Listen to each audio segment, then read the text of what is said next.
declarando especificamente: a tua semente darei esta terra, fortalecendo e reavivando a promessa que tinha feito ao seu servo Abraão.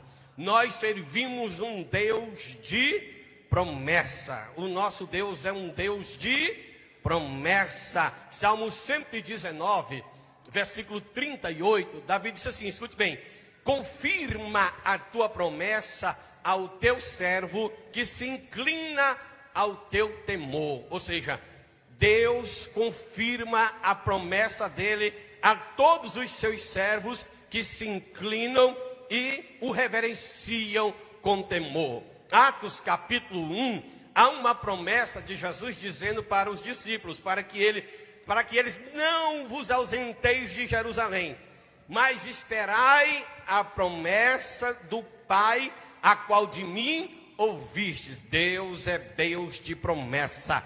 Atos 13, 23 diz assim: conforme a promessa, levantou Deus Jesus para a salvação de Israel.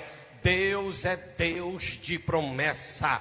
Atos 13, 32 diz assim: e nós vos anunciamos que a promessa feita aos nossos pais, Deus cumpriu a nós, seus filhos, ressuscitando a Jesus de Nazaré.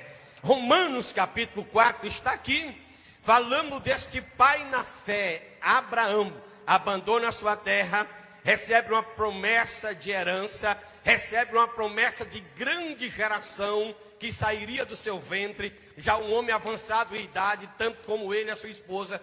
Quando a criança nasce, Deus pede o seu filho como sacrifício, e este velho Abraão não titubeou na fé. E o apóstolo Paulo dá um testemunho a respeito dele em Romanos capítulo 4, versículo 20, dizendo assim, ó: Abraão não se deixou ser levado pela incredulidade, mas foi fortificado na fé, dando glória a Deus, porque ele sabia que aquele que o tinha prometido também era poderoso para cumprir. Gálatas capítulo 3, versículo 17, porque o nosso Deus é Deus de promessa.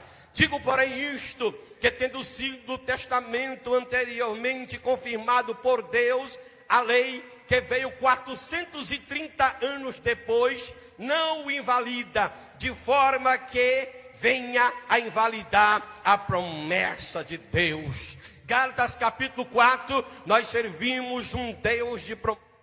Versículo 28 diz: ora, vós sois filhos da promessa. Hebreus capítulo 6, versículo 13, eu estou falando que nós temos um Deus de promessa. Diz: quando Deus fez a promessa a Abraão, como ele não tinha alguém maior do que ele para jurar a respeito do que ele iria fazer, porque ele não poderia jurar como não tinha outro maior, porque jurasse, jurou por si mesmo.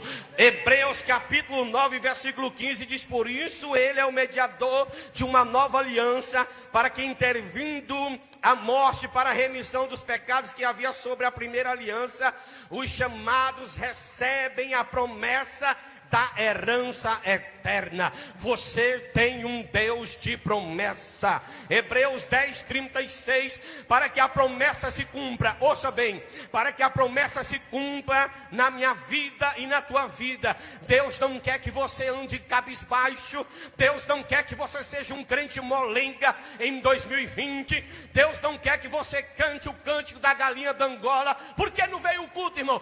É porque eu estou fraco, não. Há uma palavra de Deus aqui para você, uma chave de vitória. E o que eu necessito para receber essa vitória? Diga para o seu irmão: sabe o que é que você necessita? Diga para ele: sabe o que é que você necessita? Diga para ele: está na palavra de Deus. Ouça bem, Hebreus 10, 36, necessitais de perseverança, para que depois de haver feito a vontade de Deus, alcanceis a promessa de Deus.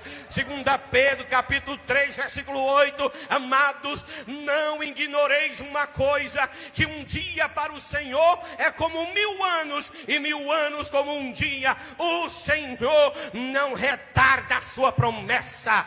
1 João 2,25. E esta é a promessa. Deus tem promessa, e está firmada, e esta é a promessa que Ele nos fez, a vida eterna. Deus é Deus de promessa. É o ano da promessa se cumprir na tua vida.